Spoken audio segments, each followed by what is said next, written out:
భర్తతో గొడవపడి కన్న పిల్లలను వదిలేసి వెళ్లిపోయింది కర్కోటకురాలైన ఓ తల్లి. కరీంనగర్ జిల్లా తిమ్మాపూర్లో ఈ ఘటన జరిగింది. నిజామాబాద్ జిల్లాకు చెందిన లలిత, కరీంనగర్ జిల్లావాసి రవి 8 ఏళ్ల క్రితం ప్రేమ పెళ్లి చేసుకున్నారు. వారిద్దరికీ 2 ఆడపిల్లలు. దంపతుల మధ్య తరచూ జరుగుతోన్న కలహాల మధ్య పిల్లలు నలిగిపోతున్నారు. తాజాగా జరిగిన గొడవతో లలిత ఎల్ఎండి పోలీసులకు ఫిర్యాదు చేసింది. పోలీసులు వారిస్తున్నా వినకుండా వెళ్లిపోయింది. ఇక ఈ ఘటనపై మరింత సమాచారం మా కరెస్పాండెంట్ రమణ అందిస్తారు. ప్రేమించి పెళ్లి చేసుకున్న 2 భార్యాభర్తలు తమ గొడవలతో తమ 2 పిల్లల్ని పోలీస్ స్టేషన్లో వదిలేసిన ఘటన ఇప్పుడు కరీంనగర్ జిల్లాలో సంచలనం రేపుతోంది. రవికుమార్, లలిత ఇద్దరు కూడా ప్రేమించి పెళ్లి చేసుకున్నారు. రవిది కరీంనగర్ జిల్లా తిమ్మాపూర్ మండలం అలగనూరు అయితే లలితది నిజామాబాద్ జిల్లా ఆర్మూరు. అయితే వీళ్ళిద్దరూ ప్రేమించి పెళ్లి చేసుకున్న తర్వాత 8 ఏళ్ల నుంచి కూడా కాపురం చేస్తున్నారు.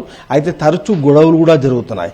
ఆ 2 ఆడపిల్లలు వాళ్ళ ఇద్దరిని నిన్న పోలీస్ స్టేషన్లో వదిలేసి తల్లి లలిత భర్త పైన కంప్లైంట్ చేసి తన మెట్టెలు, తాళిబొట్టు అన్నీ కూడా పోలీస్ స్టేషన్లో వదిలేసి పిల్లలతో సహా ఈమెను వదిలేసి వెళ్ళిపోయింది. సో ఈ క్రమంలో పోలీసులు ఈ ఫ్యామిలీకి కౌన్సిలింగ్ ఇచ్చి ఈ పిల్లల్ని వాళ్ళ తాత, అమ్మమ్మ దగ్గరికి పంపించారు. ఒకసారి ఆ తల్లిదండ్రులతోని రవి తల్లిదండ్రులతో మాట్లాడదాం. రవి ప్రస్తుతం ఆయన ఎలక్ట్రీషియన్ గా పనిచేస్తున్న క్రమంలో ఆయన జాబ్ కు వెళ్ళాడు. ఏమైందమ్మా అసలు? తల్లి ఇంట్లో 6 నెలలు ఉంటే మొగుడింటి కాడ 2 నెలలు ఉంటది. ఇదే లొల్లి అవుతుంది. వస్తారు పోలీస్ స్టేషన్ అన్ని తిరిగి లాస్ట్ వాళ్ళ అక్క బావ ఇంటికి పోతారు. వాళ్ళ అక్క బావ ఇంటికి పోతే వీళ్ళకి నచ్చది, వీళ్ళ అయ్యాక నచ్చది. వద్దంటే పోతుంది, ఫోన్లు మాట్లాడుతుంది, 24 గంటలు ఫోన్లు మాట్లాడుతుంది.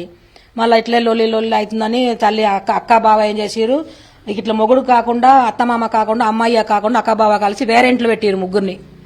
కోడలు నాకు లలిత వాళ్ళ పిల్లల్ని వేరే ఇంట్లో పెట్టిండు. అట్లా కూడా 1 నెల వచ్చి ఉండి నాకు కాలు చేయి మొక్కి మా కొడుకుని తీసుకుపోయింది. 1 నెల ఉంది. 1 నెల ఉన్న తర్వాత మళ్ళా సామాన్ అంతా పెట్టించి పిరికిటి పంపించేసిరు వాళ్ళ అమ్మగారింటికి. మొత్తం ఇటు ఎవరిని అడగకుండా, అత్తమామని అడగలేదు, మొగుడిని అడగలేదు, ఎవరిని అడగలేదు, అడగకుండా తీసుకుపోయారు. తీసుకుపోయి అక్కడ పెట్టి 7 నెలలు అయింది. 7 నెలలకు మన సోమ ఆదివారం నాడు వచ్చింది. వచ్చి నీ కొడుకు మీద పోయిట రవి మీద చెప్తా పోయిరు. నిన్న పోయిరు. అంటే ఎందుకు గొడవలు అవుతున్నాయి? అది ఫోన్ వల్లనే. ఫోన్ 24 గంటలు ఫోన్ మాట్లాడుతుంది. ఫోన్ ఏం చేస్తున్నావంటే పోలీస్ స్టేషన్ లో వీళ్ళని కూడా వదిలేసి వెళ్ళిపోయిందా? ఫస్ట్ ఈమె పోయిరు. పోతే నా కొడుకు ఫోన్ వచ్చింది. వస్తే నా కొడుకు పోయిండు. నా కొడుకు లోపల పోతున్నాడు. పోగానే ఈమె చేసింది, పస్తాడు మెట్లు పెట్టేసి వీడిని చూడగానే ఈ పిల్లలతో నాకు ఏ సంబంధం లేదని ఎస్ఐ సార్ చెప్పేసి వెళ్ళిపోయింది. మొత్తంగా తల్లేమో తన పుట్టింటికి వెళ్ళిపోయింది, భర్తనేమో తన ఉద్యోగానికి వెళ్ళిపోయాడు. 2 పిల్లలు ఇప్పుడు స్కూల్కి వెళ్లకుండా మనం వాళ్ళ ఇంట్లో చూస్తున్నాము. ఏంటి పరిస్థితి? ఎందుకు ఇట్లా జరుగుతుంది? మీరు అన్నా కదా ఇప్పుడు రవికి ఇట్లా చేసుకోకూడదని చెప్పేసి మీ మరదలకు కానీ మీ తమ్ముడికి కానీ ఎప్పుడు చెప్పలేదు? చెప్పాము సార్, చాలాసార్లు చెప్పాము. పోలీస్ స్టేషన్ లో కంప్లైంట్ చేసారు, తీసుకొచ్చాము. పెద్ద మనుషుల దగ్గర పంచాయతీలు చేయడము ఇట్లా 7 సార్లు చేసాము. చేసి మాకు ఇక అయిపోయింది. ఇక వీళ్ళ పరిస్థితి ఏంటి అనేది ఆ తల్లిదండ్రులు ఇద్దరు కూడా ఆలోచించాల్సిన అవసరం ఉంది. పోలీసులు కూడా విసిగిపోయే నేపథ్యంలో ఈ కుటుంబం వాట్ నెక్స్ట్ అనే ఒక క్వశ్చన్ మార్కు ఈ కుటుంబం ముందుంది. కెమెరా పర్సన్ సతీష్తో రమణ, సాక్షి టీవీ, అలగనూరు నుంచి.